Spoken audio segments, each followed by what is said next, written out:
මේ ප්‍රදේශවල හමු වන ශාක විශේෂ වන්නේ වරා දෙවෙනි එක වැටකෙයියා. මොහොත ඉරලේ වැටකෙයියා තියෙන බව කියලා මම දන්නවා.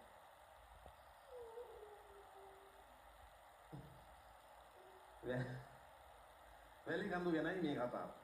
මේ බාසුන් හැල ගෙනියව නෙමෙයි. මේ මුහුදු වෙරළේම රළ නිසා වැලි එකතු වෙලා හැදෙන කඳු. බලන්න මේ ඊළඟ වාක්‍ය වැදගත්කම වැලි කඳු යනු වැලි වලින් සෑදුණු. ඉහළට එසවුණු වෙරළ තියෙන කඳුනේ. මේ ඔය දැකලා තියෙනවද ඔය අර සමහර මියුසික් වීඩියෝ වල එහෙම අරාබිය ගැන තියෙන ඒ වගේ එහෙම කරන්නේ ඔන්න. කල්පිටියේ යහල පැත්තේ තියෙන. ගිහින් කරන්නේ. පරිස්සමින් කරන්න ඕන ළඟම වශයෙන් යන ඔයාට.